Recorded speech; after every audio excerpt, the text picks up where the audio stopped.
contraction of is not? How exactly can you contract the phrase is not? More specifically, what's the difference between the sentences, the dog isn't running, and the dog's not running? They both sound correct to my ear, but I'm not sure if the latter is grammatically correct.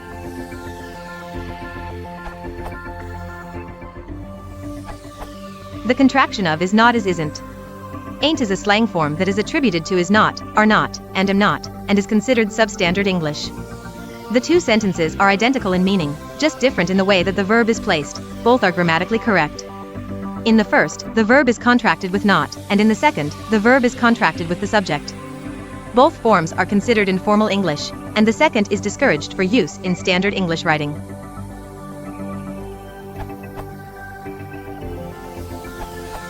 I would argue that there is a difference in meaning between the two sentences. The first simply states that the dog is not running. It could be walking or sleeping, or could have just stopped running. The second carries a suggestion that the dog is specifically not running anymore or not running now. It carries a temporal component. The focus here is on the not running, as the not is placed next to the running. To me, this suggests that the dog had been running or had been expected to be running, but is, in fact, not running. Using the second sentence to mean what the first sentence means would be unusual.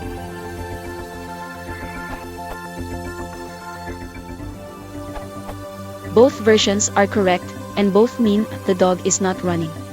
Any difference in connotation is more likely to be expressed via context or tone than the placement of the contraction, in my opinion. For what it's worth, the dog's not doesn't technically contain a contraction of is not, it contains a contraction of dog is.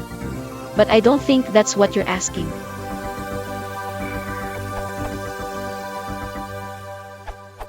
It's a matter of emphasis.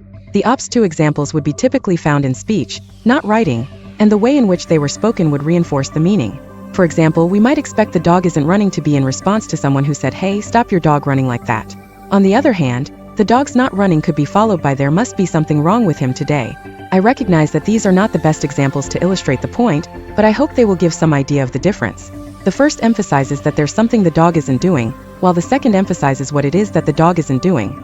As for the propriety of using contractions in writing, Pam Peters, in the Cambridge Guide to English Usage, takes a typically pragmatic view. The writers of formal documents may feel that contractions undermine the authority and dignity of their words. But the interactive quality that contractions lend to a style is these days often sought, in business and elsewhere. They facilitate reading by reducing the space taken up by predictable elements of the verb phrase, and help to establish the underlying rhythms of prose. It's perhaps worth adding that French uses contractions even in the most formal contexts. There are no non-contracted alternatives to GNAI pa and so on. And of course there's one quasi-contraction that is always found in English, the singular possessive apostrophe -s. Once hospitaal hoofdverleidingen